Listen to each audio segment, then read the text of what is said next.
Hey, everybody. Well, Welcome to Happily Never After. I'm Kate. I'm Jay. Here, we're working on turning the page at the spousal loss.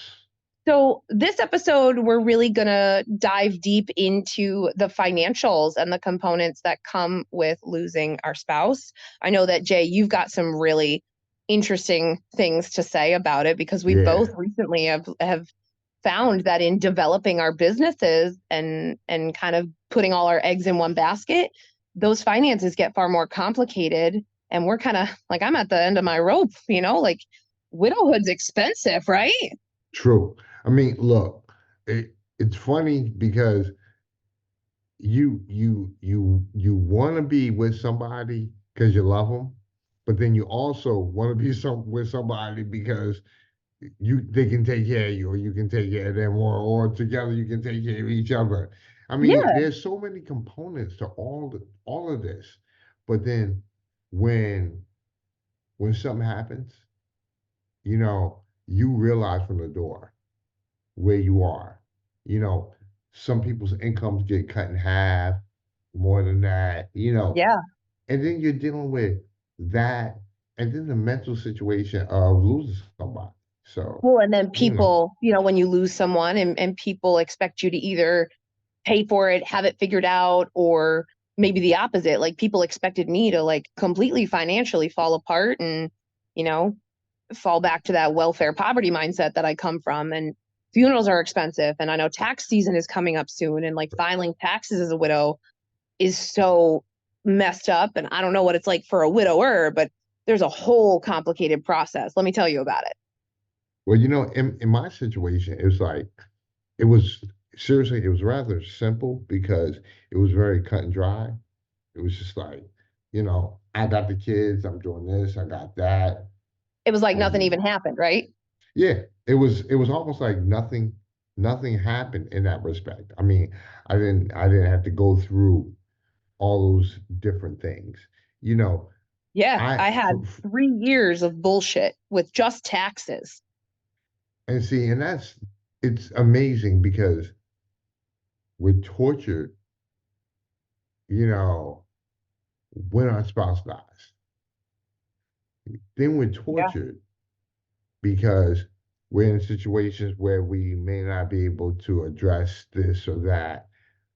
Then we're tortured when we get a little something to address something. Then we're tortured because the tax man is coming to take that. Or then we're tortured because we make a decision because we need a little Yeah, respite. And so we go yeah, do a little retail therapy. And maybe we take it too far the other way, but then we're right, criticized or ostracized or, any of those sized words. right. I mean, look, you know, reality is you spend your money anywhere, you know, when you're going through a situation, and you did some form of therapy. Like, what's interesting is if you spend $300 on a handbag, or if you spend $300 for 2 hours of therapy with a therapist, you know, it's like, well, that was money well spent. This is not money well spent. And don't get me wrong, therapists are needed. But what I'm saying is, at a certain point, if you can't afford either, you know what I'm saying? It's Yeah. like, It's, you know, the struggle is real. And that's an understatement. yeah, it's it's absolute banana.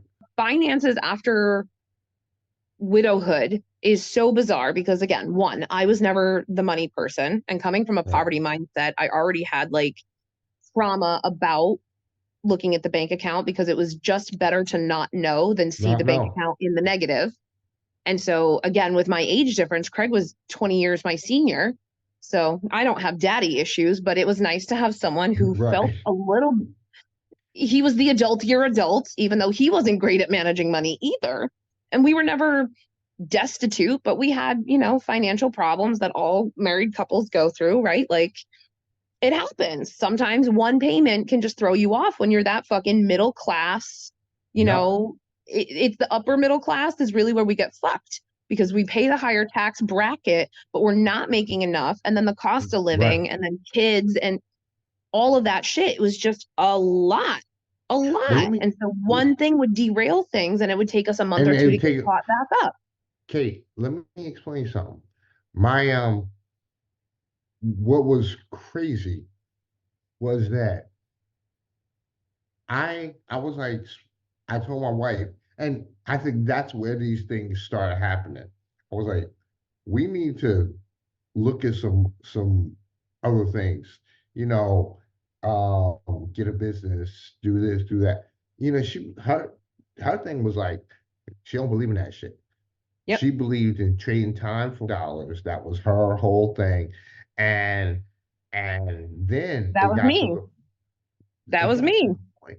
But it got worse because as I was looking to do these things, because I wasn't making a shitload of money anymore, it was like, well, you know what?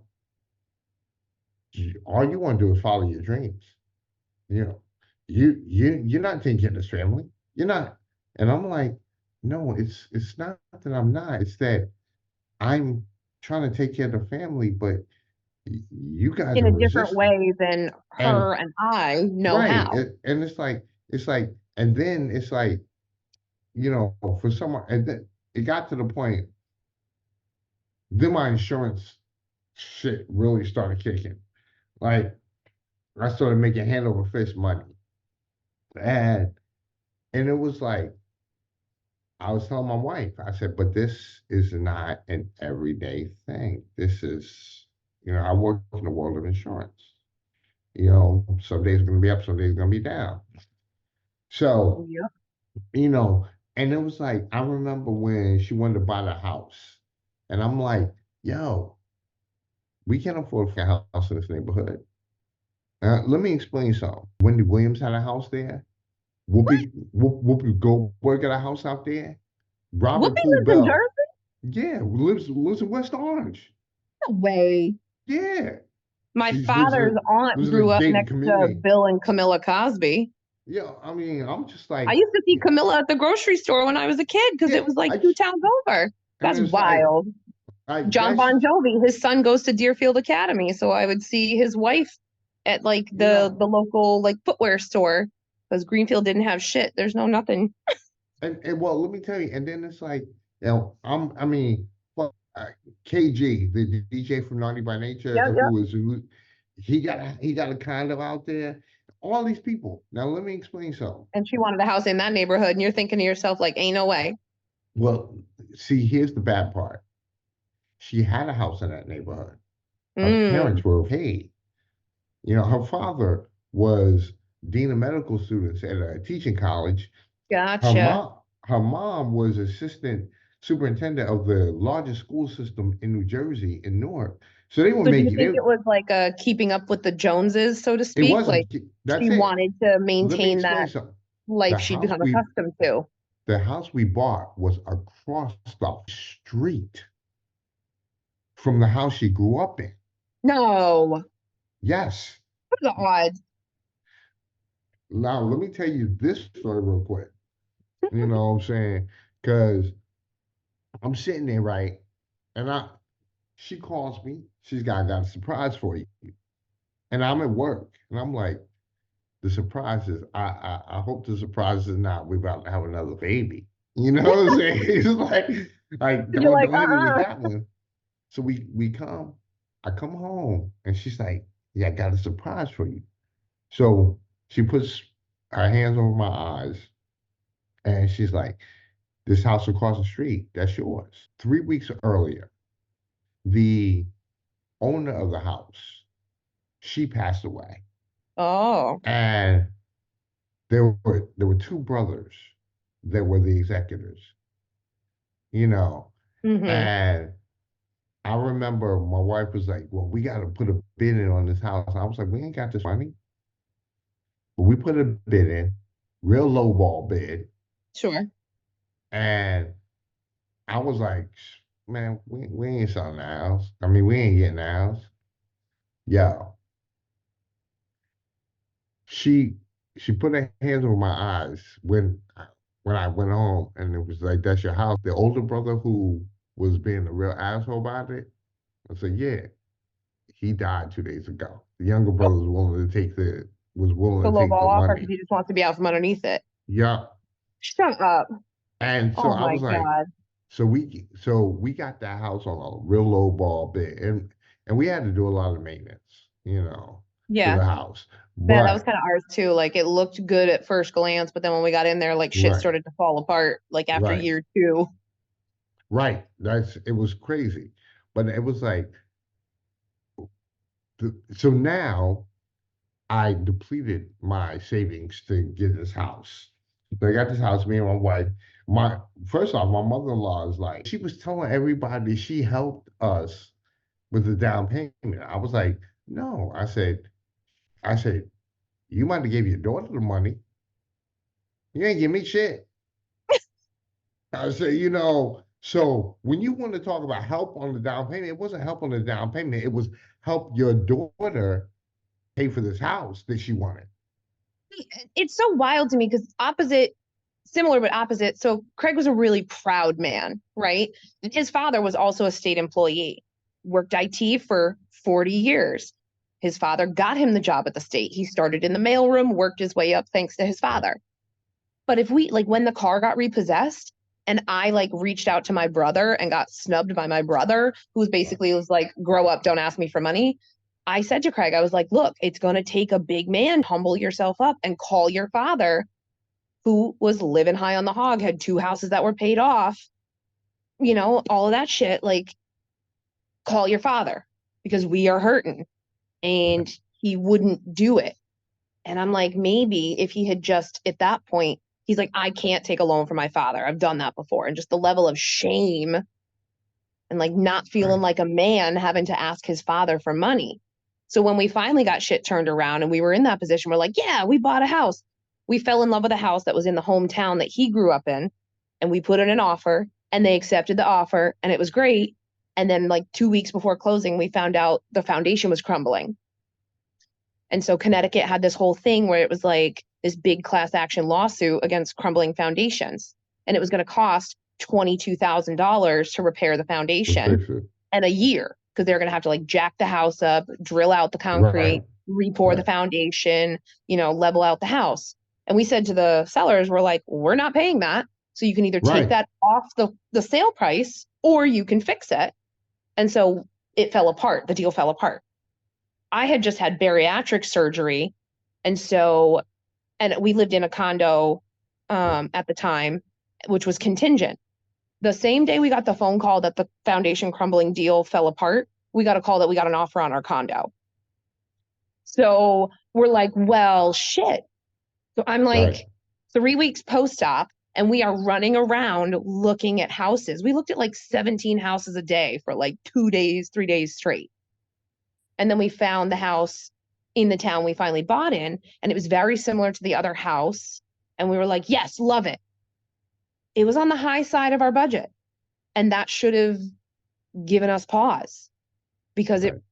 because the property taxes in the different town were much higher. They were like 9% Right. higher. We paid 9 grand a year in property taxes. Oh, let me tell you something. We paid 17. Yeah. So the house we bought was like 350,000. Okay. And that's where or 375. Yeah, it was 375. And we lived there for 5 years when he died. I moved out on the day, 5 years to the day is the day I moved out. If that's not some shit, I don't know what is. Excuse me. But I had to have an appraisal done because he didn't have a will and we went through probate and they needed to assert if there was liquidable value. Right. Because of the other things we found, the septic main line, there was an in-ground pool, and we found a leak in one of the underground pipes. There was we had water damage and like lost the downstairs bathroom and half of the finished basement. Like it just, 5 years wear and tear between two adult disabled parents, two small children, and us. There were 6 people living in that house for 5 years during COVID, which Right. was only part of it, but still the house that we bought for 375 appraised at 230. So we were I can upside believe it. down on the house. And Okay. so we had to and that was the other reason why I didn't keep it because I was like, it is a 4,000 square foot house. Right. It is too much house for me to keep up with. It was on 2 acres of land. Like, I ain't getting on that riding tractor. That's not happening. I'm not mowing this lawn. I'm not skimming the pool. You know, the number of times we had to pull dead squirrels and shit out of the pool filter because we Right, lived in the right. woods. Like, I live in the woods in Connecticut. Like, this is some Disney princess shit. If I sing, like, all the squirrels and shit will come out of the trees. Like, I'm just saying. Like, but it was beautiful. It was such a beautiful house because we had this beautiful tree line. There's a little brook that ran through the back and a nice yard and the in-ground pool and a raised garden. And we were off the end of a dead end cul-de-sac. So we were like down offset off the road with like the wildflowers and this big winding brick pathway. It was gorgeous, but it was not sustainable for just Right, me. And I was grateful that it appraised where I was under, because then that meant I didn't have right, to right, do anything, and legally not being able to sell it. There was no profit. So it's not like I could have sold it for profit, even if I right. did have ownership claim to it. But it meant it didn't get included in the estate. So it didn't count against Yeah, us. yeah. And I was able to just walk. But I was still on the hook for the property tax bill because I was a Oh yeah. resident. And just the cost of things that come after that loss, it is such a racket. The Yo, funeral let me costs, tell like you. you said, the funeral costs, the property costs, the probate costs, the lawyer's fees, the taxes, like having to take out a full page ad in the paper, $60 a week for 6 weeks until that closed, where the timeline expired for creditors to come forward and say, oh yeah, he owes me money. I'm like, that's cool. Let me just not buy milk for my kids this week and shit. Like, Oh, Kate, let me tell you. It's like, all right, the series of interesting events is what I'll call them. Now, after that situation with the funeral, I'm sitting there, I'm mad. I'm like, holy shit. And the reason why she hit me like that was because my wife's pension had come through. And mm, my mother-in-law worked in the school system. So of course she knew, you know, she knew before I knew. So hmm so she basically starts counting my money in that respect. You know, and I never forget what she said. She said, Kim, Kim had a good pension and you ain't getting shit. That was her thing.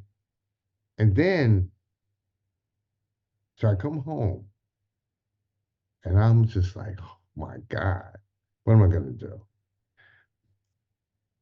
The mail comes and I see the which is mail, still the worst thing to this day, to just randomly get a piece of mail addressed to them. That's a whole other conversation, but Oh, let me just put a mm, pin in that real quick.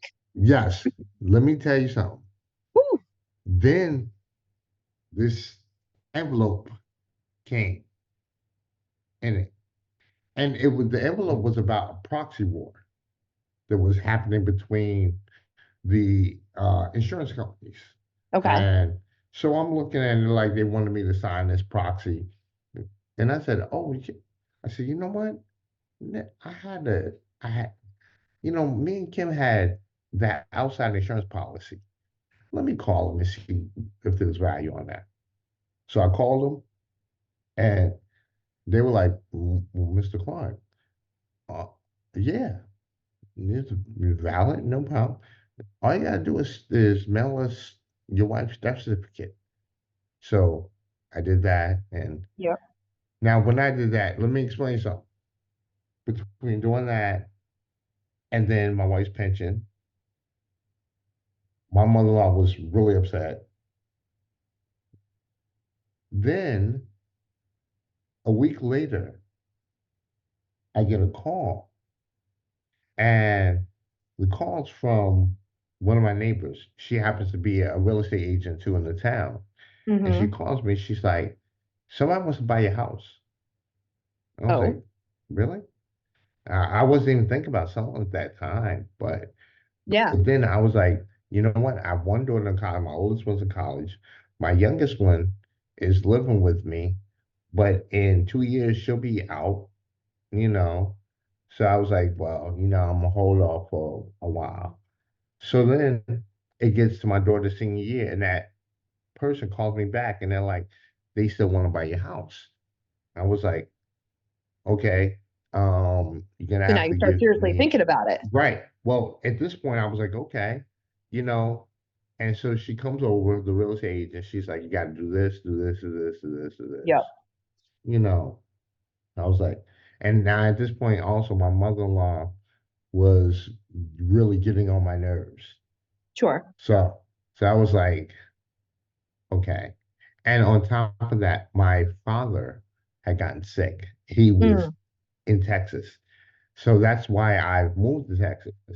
So, I go down and visit Which good him. for you, because it sounds like you didn't have a really strong relationship with him, and still being the stand-up decent human being that you are, you transplanted not just like a state or a town, but you went from New Jersey to Texas to help like take care of this man. It was, look, one thing you realize in life is that you can't be an asshole to the people that are assholes to you when they're in a bad situation. Two wrongs do not make a right, It just doesn't.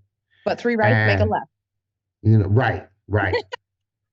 But you know what? The blessing of doing that was that my father didn't have much of anything, but when he died, he had the house. And so between me and my brother, we split that. And, so I've been dealing with these type of things. And it's just Hmm. like, I had to think about all of the things that have happened. All of the things that happened brought me to here. Hmm. And up It, to that point, there was a shift in perspective. and it's like, you all, one thing in life is that, um, like you have all these issues that happen, and when they happen at the time, you're like, oh my God, how could this happen to me? But you're not looking at the real big picture. And the real big picture is that things are happening, and if you learn how to manage them, then you'll realize that it's not the burden, it's the blessing. And you Hmm. know, and I had to But again, like realize we too, said, like not everyone has that strength to pick up that mantle. Not everyone has the strength to right. find that lesson versus the burden. And I mean, and most people, I mean, unfortunately, we live in a society where, you know, um, it's more about victimhood than anything. Hmm. And, and the thing, it's so funny because it's like I had to think about all the things that I was ostracized about when Kim was alive became a true benefit when she died. Yes. And and then I was able to realize something, that the people that were doing what they were doing, they weren't my friends. They was just supporting Kim. And then when Kim died, they had no one to support. So they said, fuck you. Yep. And and then I had to also realize something. After that, I had to change that mentality Hmm. because if you don't, then you become just as bad as they were.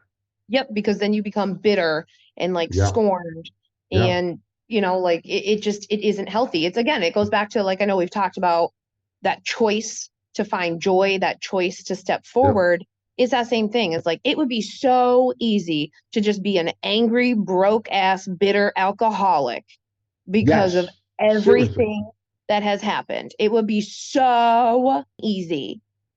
But initially, I thought, everyone's like, oh my God, you're so strong. How did you do this? And I'd always say, like, I didn't have a choice. Like, I didn't have a choice. right, I don't know. I never right, made a choice, but I did. It is a choice. Like, I woke up every day and I chose to get out of bed. Maybe not consciously initially, but I right. chose to get out of bed. And that's the first step. And then I chose to get dressed and try to Yep. shower regularly and Yep. face Yep. on and try to feel human or feel alive or feel something. Just feel anything. Because at that point, you're just so numb. And then It you're was dealing with the finances on top of it, where you're just everything is happening to you that you eventually have to make a choice. I right. choose what food I'm putting in my body. I choose to have a drink. I Yeah. choose to go to work on time and do my best to be productive Yeah. and communicate when I can't. Yeah. I choose to be present with my children.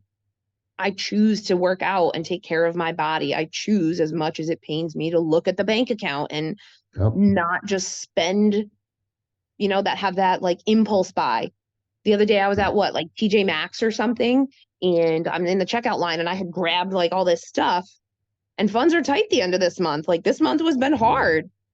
And here I am sitting, I'm like doing the math in my head. I'm like, yeah, I got enough to cover this. And then I'm like, but I don't need it. And so I like Yep. streamlined and I like stepped out of line and I put the shit back that I wasn't there for, because I was there for one Right. thing very Right. specifically that I actually Right. needed. And I put the other shit back. I'm like, that can wait. Or let me see if I can find that on Amazon cheaper. Or let me add that to my gift list because Mother's Day is coming. Like there's shit like that.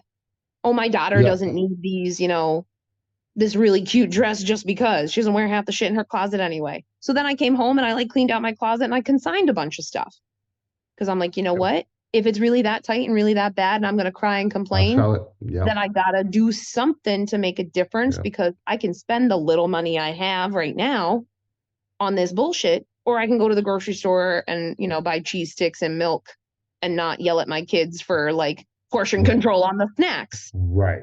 because I don't want my kids to ever deprive themselves of food if they're hungry. And I don't want to have to put them in a position where they Yep. ever think that or feel that. Now, let's be clear. My kids are not food insecure. They will never worry or Right. wonder where Right. food is coming from. But I'm very transparent with my kids. I'm like, that is not in the budget this month. That is not on the shopping list right now. Like, that is not what we can afford at this moment. And I will tell them that. Let me tell you something. It's like what what's interesting. Like my daughter, my youngest daughter is very fiscally aware of things. My Yep. oldest daughter, she's trying to find herself. you know. Yeah, no, I feel that. My And, son doesn't really understand how much things cost, and he has a healthy appetite. He's a growing teenage boy who works out regularly. So I'm like, how in the hell have you gone through 3 pounds of cheese in like 2 weeks? And I'm glad he's snacking on that versus other garbage. Or we go right. through like a gallon of milk in like 3 days. I'm like, how? How in the hell? How? And they're like, oh, it's a teenage boy thing. I'm like, no, like he is an ADHD kid and he will just eat one thing until it's gone. And then there's nothing left for anybody else. And so I've started charging him. I go into his room and I hold my hand out. I'm like, you drank that whole gallon of milk in 2 days. I need $5 from you now, please. What? I'm like, stick that crowbar in your piggy bank, boy. I know you got money for Christmas. Right. Like, if you're not going to take accountability and responsibility and understand at 14, almost 15 years old, you're going to be an adult in 3 short years and the world is going to be wildly different for you. And that's the Well, benefit I have of coming from that poverty mindset, is teaching yep. my kids that it takes hard work. Now, sometimes I feel a little bad because I know everything I have, I earned, I worked for. Nobody gave me shit. Even the fact that Craig's life insurance bought this condo, I could have squandered it, but that was a Yep. choice. I made that happen. Kate, let me tell you. Let me explain something. Like honestly, if this had happened in reverse, I'm pretty sure Kim will be out of that money. Yep. Much. I mean, look, I don't think Craig I would am. be out of it, but I'm pretty sure he would have dumped the money into saving the house, because as a That's what man, like Kim would have he done. wouldn't have That's what Kim wanted would to have done. like, yeah, that's what he wouldn't have wanted to pack and move. And Right. no, I've moved 26 times in my life. I'm an expert packer. I moved that 4,000 square foot house by myself basically in a weekend. And I'm talking from start to Yeah. finish: pack, label, move, unpack, a weekend. Well, see, and the other part of my situation, seriously, is that honestly, Kim's mother would have dipped into the shit, and Kim would have had no problem giving it to her. I mean, honestly, He's but so being funny. I love it. serious, being serious is like the bad part about it is like just getting back to the whole, you know, widower thing. It's like, yo, Kate, the fact we even have to have this kind of conversation. And there's so much more to it. Like this is just It, the tip of the iceberg. really, really. I Like mean, taxes, finances, the trauma that comes from like your financial upbringing and awareness and literacy. Like my parents didn't talk to me about money and my parents were terrible with money. So going into my marriage, I well, was terrible with money. And then how I well, handled here's money after he died, I was terrible with money. Kate. Let me explain something. Kim was terrible with money because she had money. Mm-hmm. So for her, like for instance, like if if she couldn't find something in the cupboard, say salt or something like Yes, that, you just go buy it. she'd go buy it. That was And crazy. now, We ended hold up with on. like three brand new oil Yes, fryers. And I I'm like, had why I do we have three fryers I'm that we like, use once a year? I mean, I had literally once I had like 9 things of salt, you know, He and also never threw anything away. So like when I moved in to the condo we lived at, he called it the purge of aught 12 because I went through every fucking cabinet and cupboard and like why do we have six sets of dishes in this tiny yeah, little galley kitchen? Why do you have Girl Scout cookies from 1993? I was right. 6. Like why? They are no good. You're not going to like, well, they were Stevens, and if he comes over, I want him to know. I'm like, no, he isn't going to eat these Girl Scout cookies. Right. Why do you have prescriptions from 1983? Why? Why? Thank you. Why? I So mean, I it was like, literally top to bottom, like, why do we have 3 oil fryers? We don't eat anything oil fried anymore. Why? Why do right. we have 6 turkey basters? Why? uh, No, no. And so no. we made like a 3-day pilgrimage to the Goodwill. Well, let me tell you, I was like, I mean, shit. Oh my God. It's God love him. That man, if he hey, didn't have it or if he couldn't find it, he would just go buy it. and also I also need to be clear here too. Like, you know what? It may sound bad what I'm saying about about Kim, but you know what? It wasn't. It was. I'm It's also a not. perspective thing. Like people It's who haven't right, lost a spouse don't understand. I'm sure there's going to be so many no, people out there who hear this conversation are like, preach. and it's like yeah, like we're not trying to kick our spouses' backs in at all. You know what I'm No, like saying? Craig was an It's like incredible person. He wasn't perfect. I yeah, don't put him on a pedestal. He had his flaws. Like I have my flaws. You have your right. flaws. Kim had her flaws. But It's people have flaws whether they're dead or alive. He was an incredible husband, an incredible father. We all have quirks, but you know what? There's a learning for us that we yeah. have to I go mean, through in identifying the people that they were now that they're not here, and this right, awareness as we right. learn. Like for me to learn to do taxes and to learn to handle the finances, I had to be like, why did he do it this way? That makes no damn sense. Or Yep. why the hell were we spending money every month on this bullshit? How did he talk me into this? Like, And let me tell you, I was looking. There was so many things like I I cut off so much shit and I stopped so much because I was like, we're spending money that we don't need to, and it's like, and the thing about it too is like one thing I know wealthy people, no, rich people, my which there's a mom, difference. my mother-in-law, they want to control you with money, and it's like that's how they controlled Kim. That's how they controlled Mm. Kim's sister. That's how they controlled, you know, my niece. I mean, for them it was all about, well, if you can't do this, what about the money? What about and that kept everybody at bay. Yep. Then what was crazy was when I got to the point where I ain't need your shit, you know, now all of a sudden I was the real bad guy. I was like, Mm-hmm. I said, now, what's interesting is that all you did was talk about me because I didn't make shitloads of money or my family didn't come from privilege and all that stuff. And now that I have made all these incredible decisions, the ones you hated and laughed at me about, Yep. all of a sudden, it's like, you know, I'm a bad guy if I did, bad guy if I did. You're damned What's if you do and interesting, you're damned if you don't. right?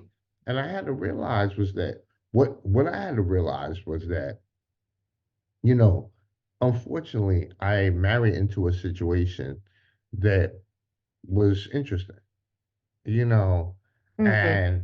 and like I said, I mean, but that's where I learned, really learned how to deal with finances because I had to learn how to manage it within my marriage, and then I had to learn how to deal with all the other voices Hmm. that were having something to say, Yeah, know, the naysayers. And and so for me, I didn't learn it really until he died.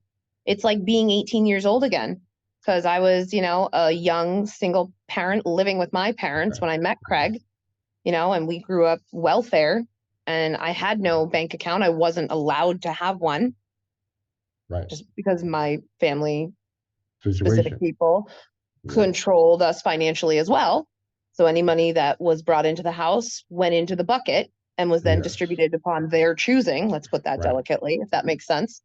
right. They So got then, whatever they wanted and in a nobody else nice got way, anything else, right? Like it's how right, we had, it's how somebody had their, nails done regularly, and we had a purebred right, dog and took trips to Disney World a bunch of times and family vacations to Hampton Beach every year.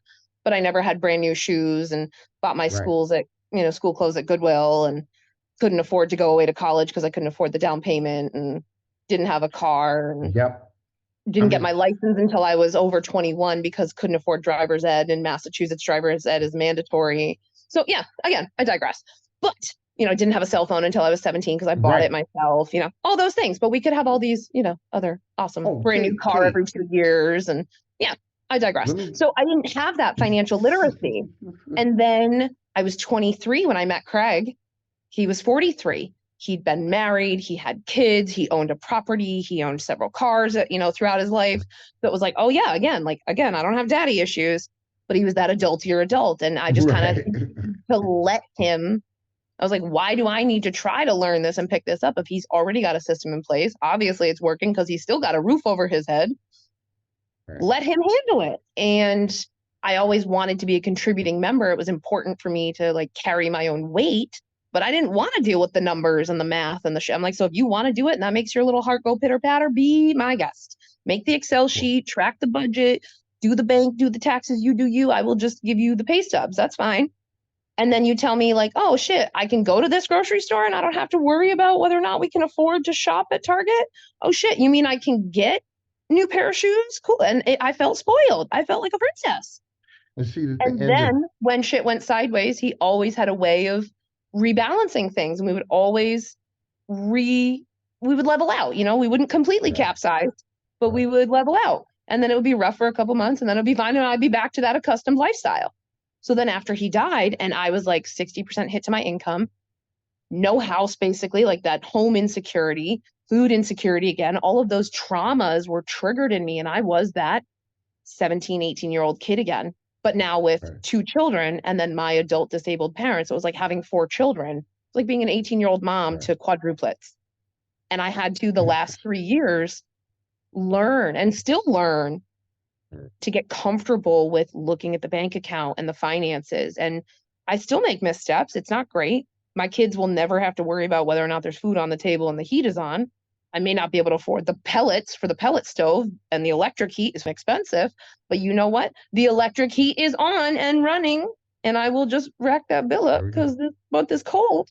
Yeah, But I don't have to worry about not having heat. I don't have to worry about not having groceries. Do I want to touch my savings this month? No. But am I able to because that's what it's right, there for? right. Yes.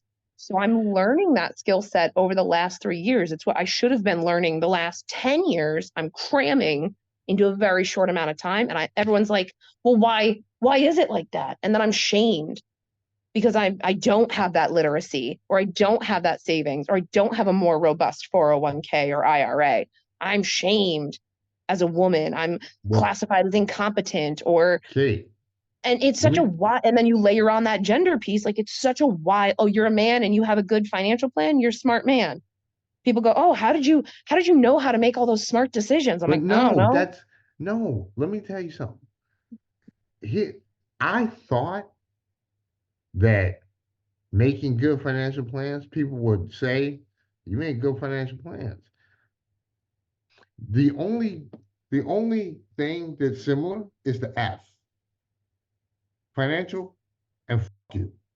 That's it.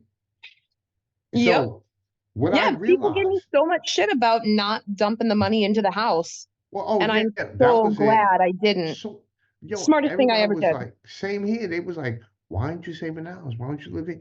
See, And my people threw my mother-in-law, kids in my face about it. They're like, "How well, could that's you rip your oh, children out of their oh, home?" let I'm me like, tell "Because I'd like it to be Kate, stable for more than 6 months." Kate, my kids were like, Daddy, you're taking us out of our house? I was like, what do you mean? She said, Mimi said that you're taking us from the Oh house. my God, she And told I them was, before you did? oh, it was, Oh it no. was, you know what? But her thing was to do everything she could to just Sure, make but me out. it's a fire sale mentality, and that's a And mentality I used to but live in. here's what's crazy, Kate. Here's what's crazy is that now we look at the situation, and all that money and shit that my mother-in-law had, now, yo, she's barely making it now. Mm-hmm. And a big part of it is because, my father-in-law, he passed away. And Mm. my mother-in-law, she was spending like a drunken sailor. And But that seems to be a common theme with people who lose a spouse, yeah, is yo, big time. we either go into that like I don't have anything and we hold it really tight, But see, or the bad we part go, about it fuck was it, I've got nothing left to live she for. had that mentality when my father-in-law was alive. So But was it now it just exacerbated? Was it compounds. worse? Yeah. Yeah. Oh my And God. I mean, and it was like, and in retrospect, like she looks at me in retrospect, and I'm sure the venom is coming out, but in the Ooh. back of her mind, it's like, Well, man, that's this why the guy, venom is coming out, is because right, there's right, jealousy and resentment. And you know what? Like if she ever says it out loud, those words will taste like friggin' vinegar. yes, Woo-hoo. yes, This has been a really great conversation. And we're at the end of our time now. So we can definitely, you know, take the feedback that we get from the comment section and plan another future episode if there's more insight that the listeners would love to get about this topic. And obviously, like I said before, we've just scratched the tip of the iceberg with the breadth and depth of the financial true. component to True. widowhood. And then every other component attached to that It's financial a piece. ripple effect. It really is. And honestly, I mean, you think about it. You start looking at it and you realize that it's a spider web. Mm. One it's like a piece of broken glass and Seven it degrees of Kevin just Bacon, you know? yeah. And the bad part about it is you don't realize how many how the spider web spins until you really look at it And how and far it reaches yeah, and how far it continues to reach. I reach. mean, Like, and I'm it's sure like, another 3 years from now, I'll look back and be like, damn, this is still going. yep, yep. I So, mean, and the whole it doesn't stop thing, you know, and the reality is, see, when you had a spouse, you even though you told yourself you don't have any time, you still had a respite. When you're alone, you don't mhm. have any respite because if Unless you it's pay not for it. And we all know that shit's expensive. right, and you know, and it's like, but then also, see, here's the other part, Kate. We, I don't know about you, but I'm in a situation where, um, I don't like to be quote unquote comfortable for too long. Because you're waiting for the other shoe to drop. It's Yes. suspicious. And you And anticipate it and you brace for impact. and the other part about that too, the better part of that is the fact that now, you know what? I'm not sitting there. in a false ass comfort zone. I'm Hmm. figuring shit out. And I'm And more present. yes, much more present now, you know, and that's the whole thing. I mean, there's two sides to every coin. I mean, you gotta look at it and you gotta figure out how that's how that's gonna be in that respect. I mean, look, Kate, this seriously, this is that conversation to be having because a lot of people deal with it. I mean, every every part of it. You can be that person that, you know, everything you set up or everything's been set up for you, Hmm. but it's about how you manage it. And then also the other part is so many other people are in your fucking face and in your pocket, People who come you out of the know, woodwork or out of like, woodwork. yeah, they would hold their hand out or have an expectation. And that's a whole other conversation for another time too. I So mean, it's just, you know what? The whole thing just bananas because um you have the intention of doing everything right, doing the right way, and you're thinking you're doing everything the right way. What you're not realizing is that you're not nobody is telling you that's what's it. right or what's wrong. And Unless then it when you affects ask, them. people are like, well, I can't make that decision for you. I'm like, no, but some guidance would be nice. That's it. But you know what? Nobody has guidance for you if it's not in their best interest. That's right. Well, And, and not everyone realizes that that's the filter or the mindset that they're operating yeah, from, but that is unfortunately the way it goes. So we really want to thank you for listening to today's show. if you enjoyed this episode, be sure to check out our previous episodes. They can be found on your favorite streaming platform. Make sure that seriously, make sure you like it and subscribe to have access to our future content as well. What a really great conversation today, Jay. Thank you. With grief and gratitude, I'm Kate. And I'm Jay, and until next time. You've been listening to Happily Never After, part of the Xvadio podcast network. You can catch every episode of Happily Never After, as well as the rest of the network, at xvadio.com, the Apple Podcasts app, Google Podcasts, Spotify, iHeartRadio, Audible, Amazon Music, and wherever you find podcasts.